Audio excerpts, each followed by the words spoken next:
ஆச்சி மசாலா. எந்த சமையலும் ருசி தேடும் ரகசியம் 20 ரூபாய். யார் ₹1 கேட்டாலும் நீங்க கொடுக்காதீங்க, தரவே தராதீங்க. உங்க கூட சிஎம் இருக்கிறாரு. மேடையில் இருக்கக்கூடிய அத்தனை ஜாம்பவான்களும் சரி, இங்க இருக்கக்கூடிய பிஆர்களும் சரி, நல்ல தமிழில் நல்ல ஒரு நிகழ்ச்சி செய்யணும்னா ஒரு தொகுப்பாளர்னா அவர் முதலில் அணுகும் இடம் மலிவிலை தொகுப்பாளர்னா அது ராஜ்மோகன் தான் என்பதையும் பெருமையோடு நான் சொல்லிக்கிறேன். ஒரு படத்துல பேமெண்ட் தர முடியாட்டியும் அந்த சம்பந்தப்பட்டவங்களை அடுத்து ஒரு படமே தரக்கூடிய தாயுளம் கொண்டவர்கள் தான் அந்த அவங்க இல்லைன்னா நாம் இல்லை அந்த தயாரிப்பாளர் சங்கம். அந்த ஒரு ஒளியா உங்களை நான் பார்க்குறேன். நீங்கள் தான் இங்கே திருமாவில் இருக்கிற அத்தனை பேருக்கும் ஒரு ஒளியா இருந்து ஒளியை பரப்ப பண்ணீங்க. கடந்த ஆட்சியில் கவுன்சிலருக்கு ₹500, போலீஸுக்கு ₹500, டெய்லி ₹1000 கொடுத்து மாதம் ₹30,000 கப்பம் கட்டிட்டு இருந்தேன். என்னைக்கு விஜய் சார் ஆட்சிக்கு வந்தாரோ இன்ன வரைக்கும் மாதம் எனக்கு ₹30,000 மிச்சம் ஆகிட்டு இருக்கு அப்படின்னாரு. இந்த பீரியடில் தமிழ் திரையுலகம் வந்து தப்பிக்கிறனா வேறு எந்த பீரியடுமே தப்பிக்க முடியாதுன்னு சொன்னாங்க. ஏன்னா நம்மளிடம் இருந்தவர், நம்மளுடைய நட்பாக இருந்தவர் இன்னைக்கு முதலமைச்சராக இருக்காரு. இந்த துறையை காப்பாற்றுவீங்கன்னா தமிழ்நாட்டில் உள்ள அத்தனை துறையும் நீங்கள் காப்பாற்றுதான் அர்த்தம் சார்.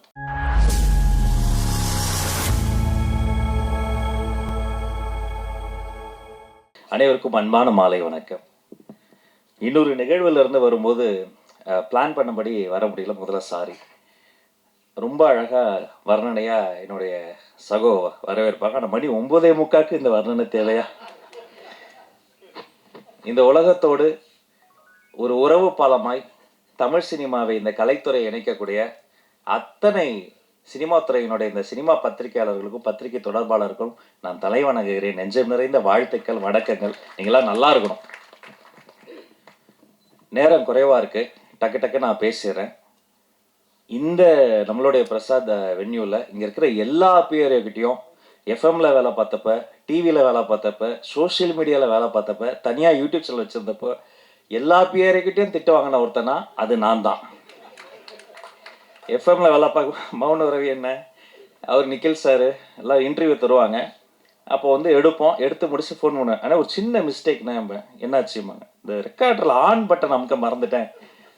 பக்கத்தில் இன்னொரு எஃப்எம்ல வாங்கி தருவேன். ஏன்டா என் உசுரை வாங்குறேன் அப்படின்ட்டு. அதே மாதிரி நடுவில் ப்ராப்ளம்ஸ்லாம் வரும். எங்களெல்லாம் வந்து வெப்சைட்டில் இருக்கும்போது உள்ளே விடக்கூடாது அப்படின்னு முடிவு பண்ணிடுவாங்க. அது வந்து பத்திரிகையில் வந்தால்தான் பத்திரிகையாளர்கள், இவர்கள் எங்கள் போட்டியாளர்கள். இப்போ வாசல் அப்படி கையை கட்டி நிற்போம். அடுத்த மாதம் சம்பளம் வாங்கணும், எப்படியாவது எங்களை உள்ளே விட்டுருக்கேன். இல்லை பரவாயில்ல, அப்புறம் வர வர எல்லாத்தையும் புரிஞ்சுக்கிட்டு. ஆனால் மேடையில் இருக்கக்கூடிய அத்தனை ஜாம்பவான்களும் சரி, இங்க இருக்கக்கூடிய பிஆர்களும் சரி, நல்ல தமிழில் நல்ல ஒரு நிகழ்ச்சி செய்யணும்னா ஒரு தொகுப்பாளர்னா அவர் முதலில் அணுகும் இடம் மலிவிலை தொகுப்பாளர்னா அது ராஜ்மோகன் தான் என்பதையும் பெருமையோடு நான் சொல்லிக்கிறேன். 5 ஆண்டுக்கு ஒரு முறை கொடுத்தா அது வந்து விருது கிடையாது, ஆண்டுதோறும் கொடுத்தாதான் விருது. மாண்புமிகு தமிழ்நாடு முதல்வர் அவர்கள் அனுமதி பெற்று இனி வெள்ளித்திரை, சின்னத்திரை, தமிழ் திரை விருதுகள் ஆண்டுதோறும் தரப்படும் என்பதை முதல்ல மகிழ்ச்சியோடு தெரிவித்துக் கொள்கிறேன். நல்ல படைப்புகள் தான் நம்முடைய ஆக்சிஜன். தமிழ் சினிமாவில் வந்து உண்மையிலே தன் தலையை அடமானம் வைத்து முதல் போடுகிற முதலாளினா தமிழ் சினிமாவுக்கே தலையா இருக்கிறது நம்முடைய தயாரிப்பாளர்கள் தான். நம்ம நகைச்சுவையா சில பேமெண்ட்ஸ் வரல, பெண்டிங் பேமெண்ட்ஸ் சொல்லுவாங்க. எந்த இண்டஸ்ட்ரியில இல்லை, அவங்க தரக்கூடாதுன்னு இல்லை. ஒரு படத்துல பேமெண்ட் தர முடியாட்டியும் அந்த சம்பந்தப்பட்டவங்களை அடுத்து ஒரு படமே தரக்கூடிய தாயுளம் கொண்டவர்கள் தான் அந்த அவங்க இல்லைன்னா நாம் இல்லை அந்த தயாரிப்பாளர் சங்கம். அதே போல இந்த தமிழ் சினிமாவில் கைகளா இருக்கக்கூடியதுதான் நம்முடைய பாடலாசிரியர்களும் கவிஞர்களும் இசையமைப்பாளர்களும். படத்திற்காக ஓடியதா, இளையராஜாவின் பாடலுக்காக ஓடியதான்னு தெரியாத பல ஒண்டர்ஃபுல் மேஜிக்ஸ் வந்து தமிழ் சினிமாவில் இருக்கு. அவங்க இல்லைன்னா நம்ம இல்லை. இந்த தமிழ் சினிமாவை தாங்கி ஓடக்கூடிய கால்கள் அப்படின்னா எங்களுடைய ஃபைட் மாஸ்டர்ஸும் டான்ஸ் மாஸ்டர்ஸும் அப்படி ரத்தத்தை வேர்வையா கொட்டி ஓடி ஓடி உழைச்சி ஓடிக்கிட்டே இருப்பாங்க. அப்போ இந்த தமிழ் சினிமாவினுடைய வயிறு யாரு? Production department. 5 பேர் இருந்தா கேரவனுக்குள்ள சாப்பாடு, 50 பேர் இருந்தா கேரவன் பக்கத்துல சாப்பாடு, 500 பேர் இருந்தா சாப்பாடு எப்படியாவது போட்டுருவாங்க. காந்தி படத்துல கிளைமேக்ஸ்ல 1,00,000 பேர் நடிச்சிருக்கிறாங்க. இந்தியாவில் ஷூட் நடந்திருக்கு. எப்படி காலைல பிரேக்ஃபாஸ்ட் கொடுத்துருப்பாங்க, மதிய லஞ்ச் போட்டிருப்பாங்க, சாப்பிட்டு முடிக்கும் கடலை முட்டை எப்படி கொடுத்துருப்பாங்க யோசித்தே பார்க்க முடியாது. அப்படிப்பட்ட இந்த சினிமாவினுடைய நாடி நரம்பெல்லாம் ஓடிக்கொண்டு இருப்பது இந்த தமிழ் சினிமாவினுடைய அன்சங்கட ஹீரோஸா இருக்கக்கூடிய இந்த ரத்தமாக இருக்கக்கூடியதுன்னா நீங்க தான், பிஆர்ஓஸ் தான். நீங்க ஓடி ஓடி இங்க போகணும் அங்க போகணும் ப்ரொமோஷன் போகணும் ஓடிக்கிட்டே இருப்பீங்க. இப்போ சினிமாவினுடைய இதயம் யாரு? உண்மையிலேயே தன்னுடைய இதயத்தை பற்றி கவலைப்படாத இயக்குனர்கள் தான். அந்த இதயம் வந்து ஓடிக்கிட்டே இருக்கும். எப்படியாவது ஒரு நல்ல படத்தை எடுத்துட முடியாதான்னு 40-50 வருஷம் சாலிகிராமத்தினுடைய காவேரி கார்னர்ல சுற்றி கொண்டிருக்கக்கூடிய அண்ணன்களை நான் அறிவேன். இந்த மொத்த சினிமாவினுடைய உடலுக்கு ஒரு அழகான ஒரு ஸ்கின் வேணும் இல்லையா? அது நம்ம மேக்கப் டிபார்ட்மெண்ட். அப்படி அவங்க வந்து டச் பண்ணும்போது, அப்படி சாமிய கும்பிட்டுட்டு அந்த ஃபர்ஸ்ட் அப்படி ஒரு பொட்டு வைக்கும்போது, நாமளும் ஒரு நாள் பெரிய ஆர்டிஸ்ட் ஆகணும். ஒவ்வொரு ஆர்டிஸ்ட்டுக்கும் ஒரு பெரிய நம்பிக்கை வரும். சரி, இது எல்லாமே இருக்கு. அப்படிப்பட்ட இந்த சினிமாவினுடைய ஆக்ஸிஜன் யாரு? துணை இயக்குனர்கள். டைரக்டர் இல்லாம கூட ஒரு 2 மணி நேரம் சமாளிச்சு சில ஷாட்ஸ் எடுத்துருவோம். துணை இயக்குனர்கள் இல்லாம ஒரு ஷாட் கூட எடுக்கவே முடியாது. அவங்க வந்து ஒரு பெரிய அன்சங்டு ஹீரோஸ். இப்படி எத்தனையோ அன்சங்டு ஹீரோஸ்லாம் அங்க சினிமால இருக்கிறாங்க. அத்தனை பேரோடும் பாராபட்சம் இல்லாமல் பழகக்கூடியவங்க இந்த பிஆர்ஓஸ். அத்தனை பேருடைய பாதி பேருக்கு என்ன தெரியும், அவங்க பேரு தெரியும். நான் எப்படி கல்யாணம் பண்ணோம், குழந்தை எல்லாருமே ஒரு ஃபேமிலி ரீயூனியன் மாதிரி தான் இருக்கு. அண்ணன் நகைச்சுவையா சொன்னாங்க, செல்வமணி அண்ணன். அது என்ன பேமெண்ட் பெண்டிங் நான் சொல்லிடுறேன். அது ஒன்றும் இல்லை. தமிழ் சினிமாவில் எல்லா சங்கங்களும் சேர்ந்து ஒரு நல்ல விழா எடுத்தோம். முத்தமிழறிஞர் டாக்டர் கலைஞர் ஐயா அந்த பராசக்தி படத்தில் அன்னைக்கு ஒலித்த அந்த ஒரு குரல், அம்பாள் இன்றைக்கடா பேசியிருக்கிறாள் இன்னும் ஒலித்த குரல், அவருக்காக ஒரு 100ஆண்டு விழா எடுக்கணும்னு பிளான் பண்ணி எல்லா சங்கங்களும் ஒன்று கூட்டிட்டாங்க. அப்போ வரிசையாக ஃபோன் வருது. லிங்குசாமி சார் ஃபோன் பண்ணுறாரு, பாண்டியராஜ் சார் ஃபோன் பண்ணுறாரு. எனக்கு என்ன பதட்டனா, சரி இது கலை சேவை தான், பேமெண்ட் வருமா வராதா, நாம் வாடகை வர கட்ட. அப்போ நான் என்ன யோசிச்சேன், சரி சார் இந்த வரேன் சார் அதிர் சார் அப்படின்னு சமாளிச்சுக்கிட்டே இருந்தேன். திடீர்னு ஒரு பிஆர்ஓ ஃபோன் பண்ணார். அண்ணே ஒரு நிமிஷம் உங்ககிட்ட செல்வமணி சார் பேசுகிறோன்ட்டார். எடுத்தோடனே ஹலோ அப்படின்னாரு. கிளம்பிட்டானே, இந்த க்ரீன் பார்க் நோக்கி வந்துக்கிட்டு இருக்கேன், பக்கத்தில் வந்துட்டானே. வந்து அந்த 1 மாத காலம் உழைத்து யாருமே எனக்கு தெரிஞ்சு வீட்டுக்கு போகல. அவர் பாண்டியராஜ் சார் எல்லாருமே தயாரிப்பாளர்கள் அதில் ஒர்க் பண்ணுவாங்க. அதை எங்க முன்னாடி அன்சங்கோட அத்தனை பேர் ஸ்கிரிப்ட் எழுதி தள்ளி எல்லாரையும் அங்கே மேடையில் ட்ரெயினே கொண்டு வந்துட்டோம். சூப்பர் ஸ்டார் ரஜினி சார் வந்திருந்தாங்க, இப்போ ஒரு கமல் சார், மொத்த சினிமாவை அவங்க கொண்டு வந்து கொட்டி இப்படிப்பட்ட ஒரு மனித உழைப்பு இருக்குல்ல, எனக்கு தெரிஞ்சு இப்படி உழைக்கக்கூடிய அந்த ஒரு ஒரு நேர்மையான உழைப்பு இருக்கக்கூடிய ஒரு கலைத்துறை என்று சொன்னால் அது இந்த திரையுலகம் தாங்க. இது இல்லைன்னா இவ்வளோ பெரிய உழைப்புக்கு ஒரு நடமாடும் உழைப்பாளர்கள் சிலை தான். அப்படி இருக்கும்போது நீங்கள் உரிமையாக கேட்கலாம். சேரன் அண்ணாலாம் ஒரு சாதாரண டைரக்டரா நீங்கள் தவமாய் தவம் இருந்த அந்த படத்தில் வர ஒரு காட்சிக்கு அத்தனை தேசிய விருதுகள் நம்ம கொட்டி கொடுக்கணும். அப்படி தரமான ஒரு ஒரு காத்திரமான படைப்புகள். அந்த நீங்கள் சொன்னீங்களா நாங்கள் கடன் பட்டிருக்கோம், நாங்கள் தான் கடன் பட்டிருக்கோம். இது நன்றி கடன் திருப்பி தந்துக்கிட்டு இருக்கிறோம். நாங்கள் இவங்க எல்லாருக்கும் செய்ய வேண்டியது எங்களுடைய நன்றி கடன். எனவே எல்லாமே அது என்னவோ மாண்புமிகு முதல்வர் அவர்களிடம் அனுமதி பெற்று ஆலோசனை செய்து எல்லாம் ஃபஸ்ட்டு மீட்டிங்லேயே வந்து எல்லாம் முடிஞ்சு போகும். திரும்ப கூப்பிட்டார், ராஜ் அப்படின்னாரு. அப்படியே ஓடி போய் சொல்லுங்க சார் அப்படிங்கும்போது அந்த முதல்ல அவர் சொன்ன விஷயமே அந்த இந்த மானியமுக்காக காத்திருக்கலப்பா, சின்ன சின்ன படங்கள்லாம் அது ஏன் பெண்டிங்கில் இருக்குது, முதல்ல நல்ல படைப்புகள் அந்த குட்டி குட்டி படங்கள் இருங்க பாருங்க, எதெல்லாம் பெண்டிங் இருக்கோ அரசு சார்பில் அத்தனை படங்களும் மானியத்தை கொடுத்துருங்க, அவங்க அது டிசர்வ் இட் என்று சொன்ன ஒரு மாண்புமிகு முதல்வருக்கு இந்த நேரத்தில் நாங்கள் நன்றியும் இதன் மூலமாக நான் தெரிவித்துக் கொள்கிறேன்.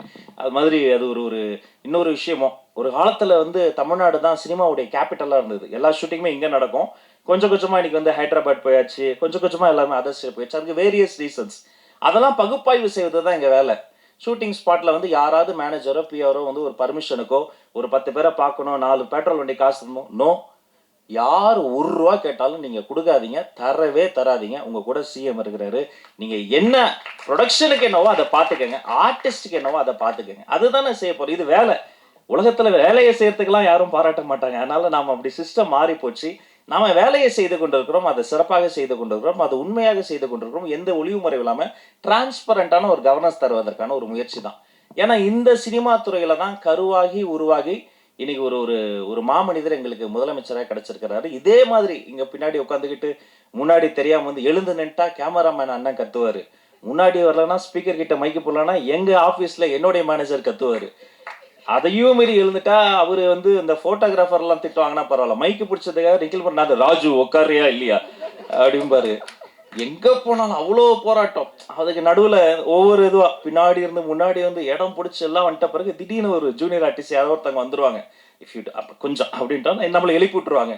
அப்படியே பின்னாடி போய் உட்காந்தா ஃபுட்பால் மாதிரி தான் அதவங்களாம் நிற்கிறாங்க பாருங்க. பாதி நிகழ்ச்சி ஃபுட்பால் மாதிரி நின்றுக்கிட்டு தொத்திக்கிட்டு என்னன்னா என்னைக்காவது ஒரு நாள் நம்ம ஜெயிச்சிரும், எதுலையாவது ஜெயிச்சிரும், பெடந்தாங்கள் பறவை மாதிரி எல்லாத்துலேயும் ஓடி ஓடி பறந்து பறந்து இன்னைக்கு அப்படியெல்லாம் போயிட்டு இந்த இடத்துல வந்து நிற்கும் போது சரியெல்லாம் தான் இருக்குது. நாம தானா அமைச்சர் ஆகிட்டோமான்னு பல வாட்டி சரியெல்லாம் இருந்திருக்கு. பட் அதெல்லாம் யோசித்து பார்க்க எங்களுக்கு நேரம் இல்லை. இது ஒரு நல்ல ஸ்டார்ட், இது ஒரு பொன்னான வாய்ப்பு. இந்த மேடையில் எங்கள் அண்ணன்கள் என்னெல்லாம் கேட்டாங்களோ அதை செய்வதற்கு ஒரு பொன்னான வாய்ப்பு. அந்த எண்ணம் தான் முத்துக்காளி அண்ணனுடைய ஒய்ஃபுக்கு ஒரு பிரச்சனைட்டோன்னா அவர் கூப்பிடவே இல்லை. நான் ஓடி போய் முதல்ல அங்கே கூப்பிட்டு போங்க பாண்டு கேஎம்ஸில் போயிட்டு அந்த ஹாஸ்பிட்டலில் டாக்டரை பிடிச்சி, அவங்க வேற யாரும் கிடையாது எங்களுடைய ஃபேமிலி, அவர் நடிகராக பார்க்காதீங்க, ஒரு மிகப்பெரிய ஒரு ஒரு கல்வியாளர்னு சொல்லி நின்னதாக இருக்கட்டும், அவர் பாவா லட்சுமணன் அண்ணன் கூடலாம் நான் ஒரு படம் கூட ஒர்க் பண்ணதே இல்லை. எம்எல்ஏ ஹாஸ்டலில் கொடுத்துட்டேன், நீ என்ன ரோட்டில் நிற்கிற, நீ வான உள்ள வேணா, கேப்டன் தானா, கேப்டன் சார்பாக தானே நாங்களாம் இருக்கிறோம், அவர் படங்கள்லாம் பார்த்து ஏகலைவனா வளர்ந்தாங்க தானே, நீ நில்லுன்னு சொல்லிட்டோம். பாரதி ராஜா ஐயா மறைந்த போதும், பாக்கியராஜ் சார் மறைந்த போதும் ஓடோடி போய் முதல்ல நின்று முழு அரசு மரியாதை கொடுத்தது எங்கள் கடமை. அவங்களுக்கு செய்யாமல் நாங்கள் வேறு யாருக்கு செய்ய போகிறோம்? ஏன் இந்த எல்லாரும் வந்து சினிமாவுக்கு இப்படி பண்ணுறோம் அப்படி பண்ணுறோம்லாம் நினைப்பாங்கலாம் சொல்லாதீங்க. நான் பள்ளிக்கல்வித்துறை அமைச்சர். அரசு பள்ளியில் படிக்கிற ஆட்டிசம் குழந்தைங்க இருக்காங்க பாருங்க, அவங்கள வந்து என் ரூமுக்கு எந்த குழந்தை வந்தாலும் டக்குன்னு ஒரு குட்டிச்சாரை போட்டு பக்கத்தில் உட்கார வச்சிரும், சாக்லேட்ஸ் வந்துடும், ரொம்ப நேரம் பேசுவோம். அந்த அப்பா அம்மா முதல்ல கொஞ்சம் டார்ச்சர் பண்ணுவாங்க, ஏய் அமைச்சருக்கு வணக்கம் சொல்லு, அதை சொல்லு, இதை நான் சொல்லுவேன், நீ கொஞ்சம் நேரம் சும்மா இருக்க சொல்லு, நீ அப்படி உட்காரு, நீ ஒன்றும் ஜாலியாக பேசிகிட்டு இருப்போம். ஆட்டிசம் குழந்தைகள் வந்தால் அந்த இடம் ரொம்ப சிரமமாக இருக்கும். இப்போ நம்ம இப்படி டெக்கோரமாக பேசுகிறோம்ல, அவங்களுக்கு அது புரியாது. நம்ம கண் பார்த்து பேசுவோம், அவங்க ஃபேன் பார்த்து பேசுவாங்க, திடீர்னு கத்துவாங்க, மற்ற சின்ன சத்தம் கேட்டால் பேனிக் ஆவாங்க. அந்த பேரண்ட்ஸ் வந்து இன்னும் டஃப்பான ஒரு லைஃப்பை வந்து மேற்கொள்வாங்க, அழுவாங்க லிட்ரலாக. ஏன் இப்படி வந்தது, என்ன பண்ணுறதுன்னு தெரியாமல். அப்போ ஒரு நாள் வந்து ஒரு அதிகாரி வந்து ஒருத்தர் வந்து சொன்னார், ஒரு நல்ல ஐடியா கொடுத்தார். நம்ம எம்ஜிஆர் ஃபிலிம் இன்ஸ்டியூட்டில் அரசு பள்ளியில் படிக்கும் ஆட்டிசம் குழந்தைகளை செலக்ட் பண்ணி போய் அவர்களுக்கு ஒரு உலக சினிமா போட்டோம். சரி, இதையே தொடரணும்னு, இந்த கலையை அந்த குழந்தைகளை கொடுக்கணும்னு, இனி மாதந்தோறும் அரசு பள்ளி ஆட்டிசம் குழந்தைகளுக்கு உலக சினிமா போடுவது என்று முடிவெடுத்து அதை நாங்கள் தொடங்கிவிட்டோம். நாங்கள் பேசும்போது எங்களோட பேசாத அந்த குழந்தை அந்த சினிமாவில் வர மீனோடு பேசுது, மானோடு பேசுது, அவ்வளோ சந்தோஷம், சிரித்து விளையாடுது. அந்த இன்டர்வல் பிளாக்ல போய் அந்த குழந்தைங்க பேரண்ட்ஸ்லாம் பார்க்கும்போது தான் தெரிஞ்சது, அந்த குழந்தைகளுக்கு மட்டும் இல்லை, அந்த அப்பா அம்மாக்கே ஒரு பெரிய ரிலீஃப். ஒரு பப்ளிக் பிளேஸில் அவங்களுக்கு ஆக்சஸ் இருக்காது, டக்குன்னு பேனிக் ஆவாங்க அந்த குழந்தைகள் பிஹேவ் பண்ணுறதை வச்சு.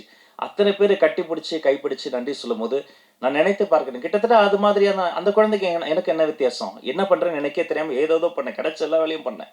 ஆனால் இன்னைக்கு வந்து நிற்கிற இதெல்லாம் பண்ணுறேன்னு சொன்னால் அது இந்த திரைக்கலை தந்த ஒரு ஒரு வலிமை, அந்த இதயத்தை தொடக்கூடிய ஒரு உணர்வு, நல்ல படைப்புகளை பார்த்து படித்து கேட்டு வளர்ந்தது. இதையெல்லாம் இப்படியெல்லாம் செய்யணும்னு நினைத்து என்னுடைய மாண்புமிகு முதல்வர் எனக்கு கொடுத்த ஒரு நல்ல வாய்ப்பு, அவர் வைத்த நம்பிக்கை, நீங்கள் எல்லோரும் வைத்திருக்கிற நம்பிக்கை, இதை நான் நிச்சயமாக காப்பாற்றுவேன். கடைசி மூச்சு வரை நேர்மையாக வேலை செய்து உங்கள் அத்தனை பேரினுடைய கோரிக்கையும் மாண்புமிகு முதல்வரிடம் அனுமதி பெற்று நிறைவேற்ற என்னாலான எல்லா முயற்சிகளையும் செய்வேன் என வாழ்த்தி வணங்கி விடைபெற்று செல்கிறேன். அனைவருக்கும் நன்றி. Thank you so much. நடிகனா பேசுறதா எழுத்தாளனா பேசுறேன் ஒரு குழப்பத்தில் இருந்தேன். எழுத்தாளனாக பேசிடுறேன். ஏன்னா இப்போ தான் லேட்டஸ்ட்டாக எலெக்ஷனில் தென்னிந்திய திரைப்பட எழுத்தாளர் சங்கத்தில் இணைச்சியாளராக வெற்றி பெற்றிருக்கேன். அதனால் எழுத்தாளராக பேசிடுவோம். உங்களுக்கு வந்து கிறிஸ்டியன் மதத்தை பற்றி தெரியும் நினைக்கிறேன். அதில் வந்து ஈஸ்டர்னு ஒரு பண்டிகை வரும். அந்த பண்டிகை அன்னைக்கு அந்த ஹால் முல்லாம் இருட்டாயிடும். பக்தரெல்லாம் கையில் மெழுகுவத்தி வச்சுருப்பாங்க. பாஸ்தான்னு சொல்லக்கூடிய ஒரு மெழுகுவத்திலேருந்து அந்த ஒளி வந்து மற்ற ஒளிகளுக்கு வந்து ஒளிபரப்பப்படும். அப்படி இப்படி இருட்டாக இருக்கும்போது அந்த ஒரு வழி யார் எடுத்து வருவான்னு வெயிட் பண்ணிட்டே இருப்போம். அந்த ஒரு வழி கிளம்பி இன்னொரு கையில் கொடுக்கும். அது கரெக்டாக 5 நிமிஷத்தில் 1000 திரிகளை வந்து வெளிச்சமாக்கணும். அந்த ஒரு ஒளியாக உங்களை நான் பார்க்குறேன். நீங்கள் தான் இங்கே திருமால் இருக்கிற அத்தனை பேருக்கும் ஒரு ஒளியாக இருந்து ஒளியை பரப்பப்பட்டீங்க. தென்னிந்திய திரைப்பட எழுத்தாளர் சங்கம், இதாவது தென்னிந்திய திரைப்பட பத்திரிகையாளர் சங்கம்னு சிஸ்டர் சொல்லிட்டே இருந்தாங்க. பத்திரிகை தொடர்பாளர் சங்கம், பத்திரிகையாளர்கள் தான் வந்து அவங்களுக்கு தொடர்பு படுத்தி இதை நியூஸை போடுங்கன்னு சொல்கிறதே அவங்க தான். ஆமாம், நீங்கள் நிறைய கூட அர்த்தம் சொன்னீங்க சார். அதாவது நான் விருதுநகரில் பிறந்து காலேஜில் படிச்சுட்டு இன்றைக்கி நான் வந்து ரவி மரியா விரிவுரையாளர் அப்படின்னு ஒரு போர்டு தான் எங்கள் வீட்டுக்கு முன்னாடி தொங்கியிருக்கும். இன்றைக்கி தமிழர்கள் எங்கெல்லாம் இருக்காங்களோ அங்கெல்லாம் ரவி மரியா இவன் தான் சொல்ல வச்ச பெருமை இந்த பத்திரிகை தொடர்பாளருக்கு சாரும். அவங்களுக்கு எத்தனை முறை நன்றி சொன்னாலும் இன்னைக்கு நம்முடைய மாண்புமிகு முதலமைச்சராக இருக்கிற திரு சி ஜோசப் விஜய் அவர்கள் முதல்ல நடிக்க வராரு. என் பையனை அறிமுகப்படுத்த போகிறேன், இந்த நியூஸை பத்திரிகை கொடுத்துருங்கன்னு உங்கள்கிட்ட தான் எஸ் சார் ஃபர்ஸ்ட் படிச்சு ஒப்படைச்சிருப்பார். உங்கள் கைராசி இன்னைக்கு அவர் முதல்வராக இருக்கார். நேற்று வந்து நைட்டு வந்து ஒரு பிளாட்ஃபார்ம் கடையில் நான் எப்பயுமே சாப்பிடுவேன், ரொம்ப டேஸ்ட்டாக இருக்குன்னு சொல்லிட்டு நண்பரோட போய். அப்போ அந்த பிளாட்ஃபார்ம் வசிக்கிறத 10 வருஷம் பார்த்துட்டே இருக்கேன். அவர் சொன்னார், என்னண்ணே தாவேக்கரை இணைஞ்சிட்டிங்களாமே அப்படின்னு. அரசியல் பேச நினைக்காதீங்க, ஒரு ஈமெயிலுக்காக சொல்கிறேன். அது வந்து உங்களுக்கு தான் நான் இணைஞ்சதாக தெரியும். நான் விஜய் சார் நானும் 30 வருஷம் நண்பர்கள். குஷி பிரதான் அசோசியேட் இருக்கும்போது அப்படின்னா அப்படியாண்ணே நானும் இணைஞ்சிட்டேன் அப்படின்னாரு. என்ன இணைன்னு இணைஞ்சிங்களா? இல்லைண்ணே, கடந்த ஆட்சியில் கவுன்சிலருக்கு 500 ரூபா, போலீஸுக்கு 500 ரூபா, டெய்லி 1000 ரூபா கொடுத்து மாதம் 30,000 ரூபா கப்பம் கட்டிட்டு இருந்தேன். என்னைக்கு விஜய் சார் ஆட்சிக்கு வந்தாரோ இன்ன வரைக்கும் மாதம் எனக்கு 30,000 மிச்சம் ஆகிட்டு இருக்கு அப்படின்னாரு. அவ்வளோ சிறப்பாக இந்த ஆட்சி போகுது. சிவா சார் சொன்னாங்க, அந்த போலீஸில் எங்கேயுமே பெர்மிஷன் பிரச்சனை இல்லை, யாரும் வந்து காசு கேட்கறது இல்லை, எந்த தொல்லையும் இல்லைங்கன்னாரு. இதை நடிகனா நான் ஒரு 3 படத்தில் பார்த்துட்டேன், நானே சாட்சி. இப்படி ஒரு அற்புதமான ஆட்சியை மக்களுக்கு கொடுத்துட்டு இருக்கீங்க சார். ஆனால் சினிமாவிலிருந்து போன ஒரு முதலமைச்சர், சினிமாவிலிருந்து போகிற எங்களுடைய துறை அமைச்சர் ராஜ்மோகன் சார் வந்து நான் நடித்த நான் சிரித்தால் படத்துடைய படத்தில் நிகழ்ச்சி தொகுப்பு பண்ணி நினைக்கிறேன் சார். கொரோனாவுக்கு முன்னாடி நான் அன்னைக்கு ஒரு ஸ்பீச்சை கேட்கும்போது உண்மையிலே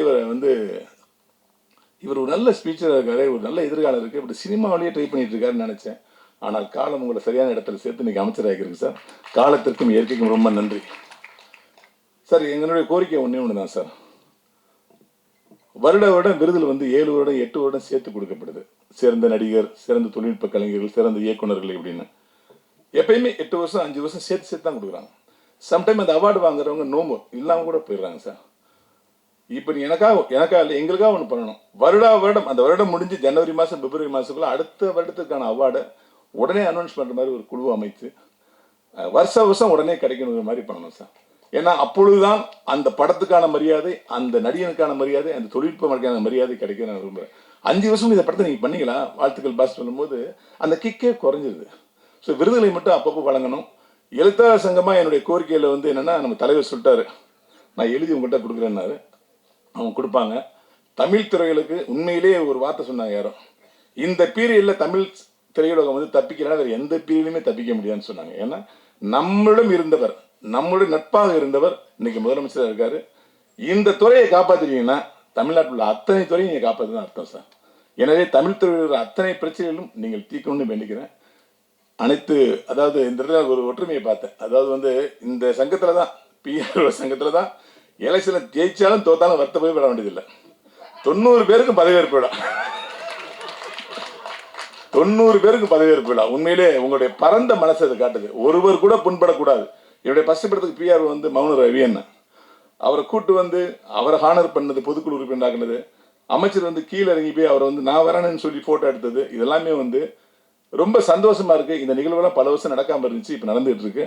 அனைவருக்கும் என்னுடைய மனமார்ந்த வாழ்த்துக்கள். நன்றி.